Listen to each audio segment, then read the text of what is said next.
छठ पर्व से जुड़े 16 सवाल जिनके जवाब आप जानना चाहते हैं। चलिए आए एक एक करके हम सारा बात बताते हैं। लोक पर्व छठ या सूर्य षष्ठी पूजा का फैलाव देश विदेश के उन भागों में भी हो गया है जहां बिहार, झारखंड और पूर्वी उत्तर प्रदेश के लोग जाकर बस गए हैं। इसके बावजूद देश की बहुत बड़ी आबादी इस पूजा की मौलिक बातों से अनजान है।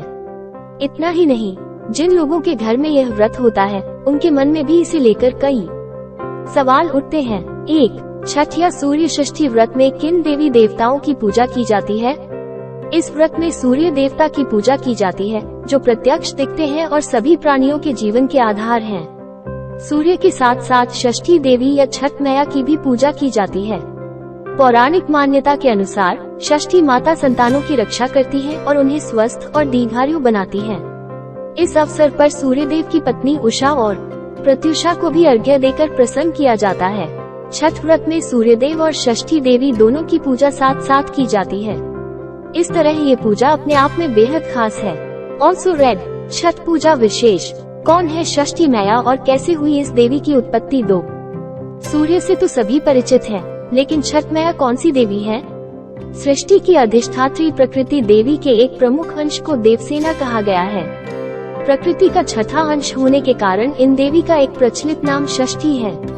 षष्ठी देवी को ब्रह्मा की मानसपुत्री भी कहा गया है। पुराणों में इन देवी का एक नाम कात्यायनी भी है। इनकी पूजा नवरात्र में षष्ठी तिथि को होती है। षष्ठी देवी को ही स्थानीय बोली में छठ मैया कहा गया है, जो संतानों को संतान देती है और सभी बालकों की रक्षा करती है। 3. षष्ठी देवी की पूजा की शुरुआत कैसे हुई? पुराण की कथा क्या है? प्रथम मनु स्वयंभू के पुत्र राजा प्रियव्रत को कोई संतान नहीं थी। इसके कारण वो दुखी रहते थे। महर्षि कश्यप ने राजा से पुत्रेष्टि यज्ञ कराने को कहा। राजा ने यज्ञ कराया, जिसके बाद उनकी महारानी मालिनी ने एक पुत्र को जन्म दिया, लेकिन दुर्योग से वो शिशु मरा पैदा हुआ था। राजा का दुख देखकर एक दिव्य देवी प्रकट हुई। उन्होंने उस मृत बालक को जीवित कर दिया। देवी की इस कृपा से राजा बहुत खुश हुए।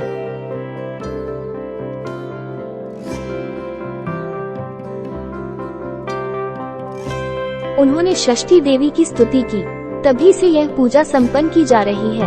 ऑल्सो रेड छठ पर्व की 5 पौराणिक मान्यताएं जो इस व्रत में अनिवार्य है। 4. आध्यात्मिक ग्रंथों में सूर्य की पूजा का प्रसंग कहाँ कहाँ मिलता है? शास्त्रों में भगवान सूर्य को गुरु भी कहा गया है। पवन पुत्र हनुमान ने सूर्य से ही शिक्षा पाई थी। श्री राम ने आदित्य हृदय स्तोत्र का पाठ कर सूर्य देवता को प्रसन्न करने के बाद ही रावण को अंतिम बाण मारा था और उस पर विजय पाई थी। श्री कृष्ण के पुत्र साम को कुष्ठ रोग हो गया था, तब उन्होंने सूर्य की उपासना करके ही रोग से मुक्ति पाई थी। सूर्य की पूजा वैदिक काल से काफी पहले से होती आई है। 5. सनातन धर्म के अनेक देवी देवताओं के बीच सूर्य का क्या स्थान है? सूर्य की गिनती उन 5 प्रमुख देवी देवताओं में की जाती है जिनकी पूजा सबसे पहले करने का विधान है। पंचदेव में सूर्य के अलावा अन्य 4 हैं: गणेश, दुर्गा, शिव, विष्णु। मत्स्य पुराण। 6. सूर्य की पूजा से क्या क्या फल मिलते हैं? पुराण का क्या मत है? भगवान सूर्य सभी पर उपकार करने वाले अत्यंत दयालु हैं। वे उपासक को आयु, आरोग्य, धन धान्य, संतान, तेज, कांति, यश, वैभव और सौभाग्य देते हैं। वे सभी को चेतना देते हैं। सूर्य की उपासना करने से मनुष्य को सभी तरह के रोगों से छुटकारा मिल जाता है। जो सूर्य की उपासना करते हैं वे दरिद्र, दुखी, शोकग्रस्त और अंधे नहीं होते। सूर्य को ब्रह्म का ही तेज बताया है।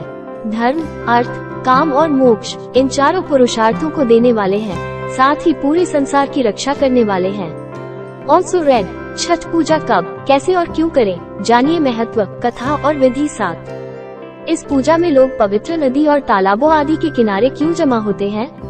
सूर्य की पूजा में उन्हें जल से अर्घ्य देने का विधान है। पवित्र नदियों के जल से सूर्य को अर्घ्य देने और स्नान करने का विशेष महत्व बताया गया है। हालांकि यह पूजा किसी भी साफ सुथरी जगह पर की जा सकती है। 8. छठ में नदी तालाबों पर भीड़ बहुत बढ़ जाती है। भीड़ से बचते हुए व्रत करने का क्या तरीका हो सकता है? इस भीड़ से बचने के लिए हाल के दशकों में घर में ही छठ करने का चलन तेजी से बढ़ा है। मन चंगा तो कथौती में गंगा की कहावत यहाँ भी गौर करने लायक है। कई लोग घर के आंगन या छतों पर भी छठ व्रत करते हैं। व्रत करने वालों की सुविधा को ध्यान में रखकर ऐसा किया जाता है।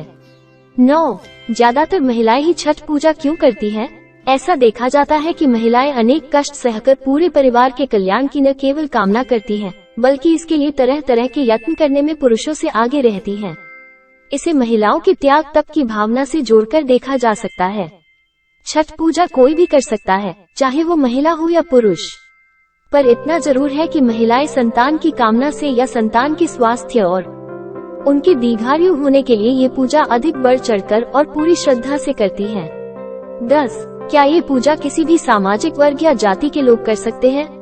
सूर्य सभी प्राणियों पर समान रूप से कृपा करते हैं। वे किसी तरह का भेदभाव नहीं करते। इस पूजा में वर्ण या जाति के आधार पर भेद नहीं है। इस पूजा के प्रति समाज के हर वर्ग जाति में गहरी श्रद्धा देखी जाती है। हर कोई मिलजुल कर साथ साथ इसमें शामिल होता है। हर जाति धर्म के लोग इस पूजा को कर सकते हैं।